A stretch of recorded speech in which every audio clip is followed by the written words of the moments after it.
జూబ్లీహిల్స్ ఉప ఎన్నిక ముగిసింది. పార్టీలన్నీ కూడా తమకు ఎన్ని ఓట్లు వస్తాయనేటటువంటి లెక్కల్లో మునిగి తేలుతున్నాయి. అయితే ఓటర్లలో మాత్రం స్పందన కల్పించడంలో పార్టీలు విఫలమయ్యాయనే చెప్పాల్సి ఉంటుంది. ఇంత పెద్ద ఎత్తున ఉత్కంఠభరితంగా జరిగినటువంటి ఎన్నికల్లో సైతము 50% లోపుకే పరిమితం అవడం అనేది పోలింగ్ ఒక విచారకరమైనటువంటి పరిణామంగా చెప్పాలంటే, ఓటు హక్కు కలిగినటువంటి వాళ్ళలో కనీసం సగం మంది అసలు పోలింగ్ బూత్ల వైపే తొంగి చూడలేదంటే దేనికంటే దురదృష్టకరం ప్రజాస్వామ్యానికి మరొకటి ఉండదు.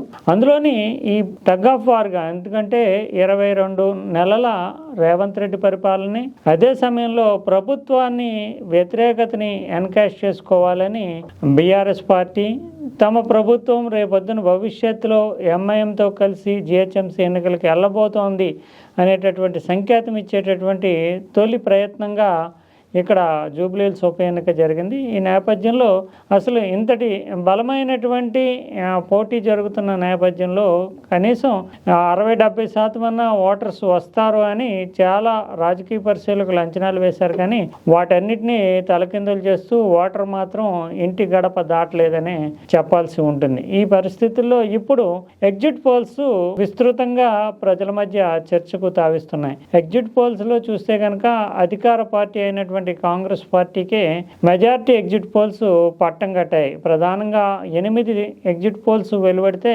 దాంట్లో 6 ఎగ్జిట్ పోల్స్ కాంగ్రెస్ పార్టీ గెలవబోతోంది అంటూ ఒక అంచనాలు ఇచ్చాయి. ఇంకా 2 ఎగ్జిట్ పోల్స్ మాత్రం బీఆర్ఎస్ వైపు మొగ్గు చూపాయి. ఈ నేపథ్యంలోనే అసలు తమకి లభించబోతున్నటువంటి రిజల్ట్కి సంబంధించి ఏ రకమైనటువంటి సమీకరణలు ఇందుకు దారితీసాయి అనేటటువంటి చర్చలు సాగుతున్నాయి. మొదట్లో చూస్తే కనుక మొదట్లో వచ్చినటువంటి 7-8 ఎగ్జిట్ పోల్స్, గడిచినటువంటి నెల రోజులుగా వచ్చినటువంటి ఎగ్జిట్ పోల్స్, అంటే వారం రోజుల క్రితం వరకు వచ్చిన ఎగ్జిట్ పోల్స్ లో బీఆర్ఎస్ కి చాలా బలమైనటువంటి మద్దతు లభించింది. దాదాపు 10 నుంచి 13% వరకు బీఆర్ఎస్ కాంగ్రెస్ కంటే ఆధిక్యంలో ఉందంటూ ఒపీనియన్ పోల్స్ వెల్లడించాయి. కానీ ఇప్పుడు చూస్తే ఎన్నిక జరుగుతున్నటువంటి తరుణంలో, ఎన్నిక జరిగినటువంటి చివరి దశలో చేసినటువంటి ఎగ్జిట్ పోల్స్లో మాత్రము కాంగ్రెస్ పార్టీ అనూహ్యంగా బీఆర్ఎస్ మీద పైచేయి సాధించింది. దీనికి పొలిటికల్ మేనేజ్మెంట్ రెండు కీలకంగా నిలిచాయనే చెప్పాలంటే, పోల్ మేనేజ్మెంట్ అంటే ఆ చివరి రోజున ఉండేటటువంటి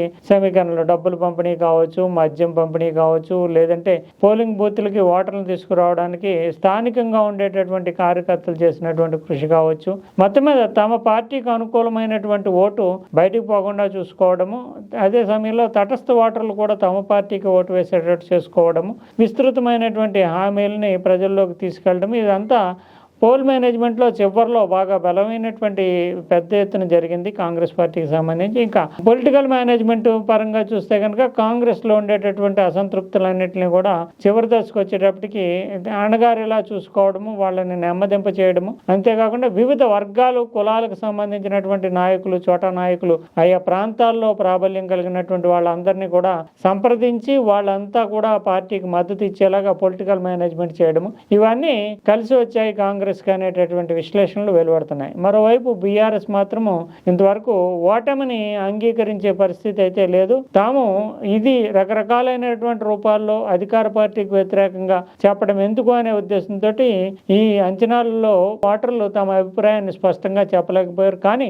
అండర్ కరెంట్ గా రేవంత్ రెడ్డి ప్రభుత్వానికి వ్యతిరేకంగా చాలా పెద్ద ఎత్తున అసంతృప్తి పవనాలు వీస్తున్నాయి. దాన్ని చెప్పడానికి బహిరంగంగా ఓటర్లు సాహసించలేదు. కానీ తమ వైపు స్పష్టమైనటువంటి తీర్పు ఉంటుంది అంటూ బీఆర్ఎస్ నాయకులు చెప్తున్నారు. సైలెంట్ ఓట్ అనేది తమకి అడ్వాంటేజ్ కాబోతుంది అనేటటువంటిది వీళ్ళ యొక్క అభిప్రాయం. నిజానికి ఈ సర్వే సంస్థలు ఏవైతే ఉన్నాయో అవన్నీ కూడా దాదాపు 1000 లోపు ఓటర్స్ నమూనాతోటే ఈ సర్వే రిజల్ట్స్ ని వెల్లడించాయి. కానీ బహిరంగంగా వీళ్ళు చెప్పకపోయినప్పటికీ అంతర్గతంగా విస్తృతమైనటువంటి ఓటు బేస్ దాదాపు 2 లక్షల ఓట్లు ఉంటాయి కనుక ఆ 2 లక్షల ఓట్లలో సైలెంట్ వేవ్, అండర్ కరెంటు రెండు తమకు అనుకూలంగా ఉన్నాయనేది బీఆర్ఎస్ వాదనగా ఉంది. ఇక ఎగ్జిట్ పోల్స్లో చూస్తే కనుక హెచ్ఎంఆర్ సర్వే అనేటటువంటి సంస్థ 48.3% ఓట్లు కాంగ్రెస్ పార్టీకి రాబోతున్నాయంటూ అభిప్రాయపడింది. 43.18% మాత్రమే బీఆర్ఎస్కి వస్తాయనేది అంచనా. అంటే దాదాపు 5% ఓటింగ్ తేడా ఈ రెండు పార్టీల మధ్య ఉండబోతుంది. అంటే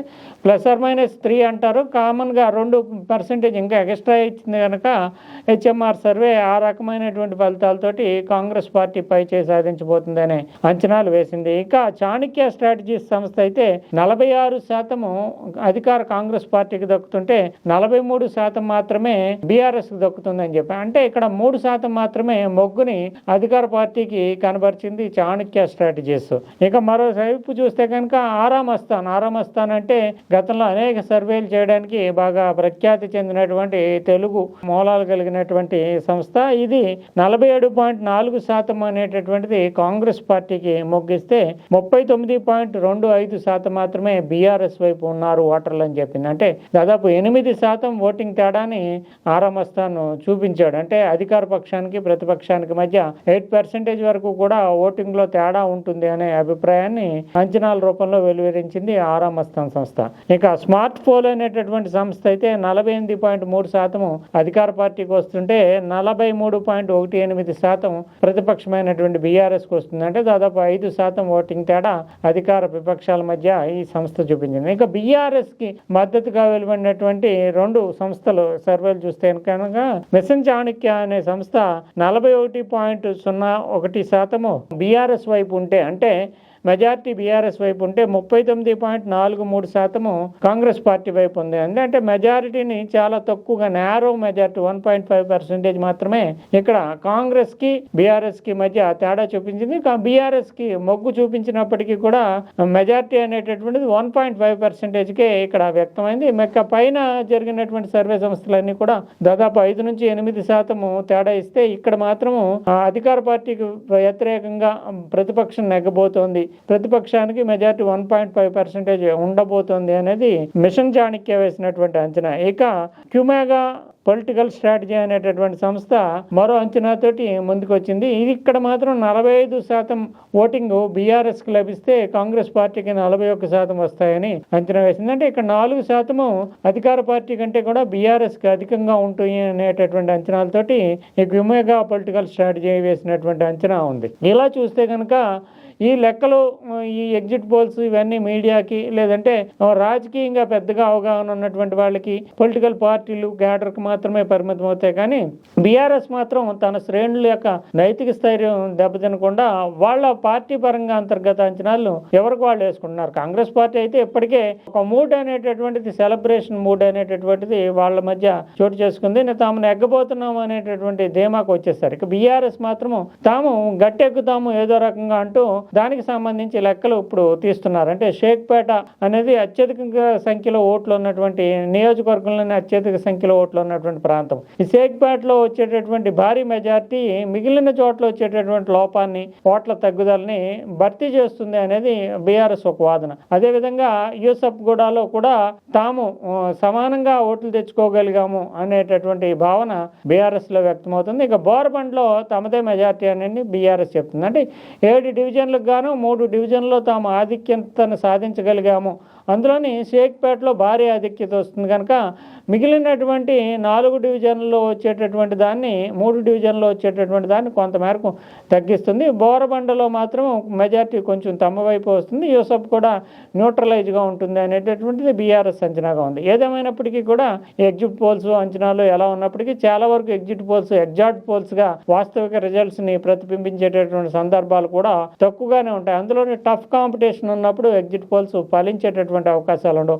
జనరలైజ్డ్గా అంతా కూడా ఓటర్లు ఒకే భావంతో ఉన్నప్పుడు, జనరల్ ఎలక్షన్స్ ఇలాంటి సందర్భాల్లో మాత్రం చాలా వరకు ఎగ్జిట్ పోల్స్ అనేటటువంటి వాస్తవికమైనటువంటి రిజల్ట్ని ఇస్తూ ఉంటాయి తప్ప ఇక్కడ టఫ్ కాంపిటీషన్ ఉండడము, ఏరియాల వారీగా సమీకరణలు ఉండడము, పోలరైజేషన్లో భిన్నత్వం కనిపించడము, వీటన్నిటి ద్వారానే అందులోని చివరిలో వచ్చినటువంటి పోలింగ్ పర్సంటేజ్లో వచ్చినటువంటి మార్పు ఏమీ లేకుండా సాధారణమైనటువంటి 2000 2023లో జరిగినటువంటి పోలింగ్ పర్సంటేజే 2014లో మాత్రమే 50% దాటినటువంటి పోలింగ్ ఉంటే 2018లో కానీ 23లో కానీ పర్సంటేజ్ పెరగకపోవడము, వీటన్నిటి కారణంగా కూడా రకరకాల లెక్కలు అంచనాలు చిన్నభిన్నము లేదంటే తారుమారు అయ్యేటటువంటి అవకాశాలు ఉంటాయి. అయితే ఇంతవరకు కూడా బీజేపీ మాత్రము ఏ ఎగ్జిట్ పోల్ కూడా బీజేపీకి మాత్రము 10% ఓట్లు రావడమే గొప్ప అన్నట్లుగా 6-8% మధ్య ఈ పార్టీ పరిమితమవుతుంది నేషనల్ పార్టీ అనే అభిప్రాయాన్ని అంచనాలు వేశాయి. ఇది భారతీయ జనతా పార్టీ నైతిక స్థైర్యాన్ని, మొరాలిటీని దెబ్బతీసేటటువంటి అంశమే. ఇది ఇంకా నెగ్గుదల వాస్తవికమైనటువంటి రిజల్ట్ ఎలా ఉంటుంది అనేది మనం వేచి చూడాలి.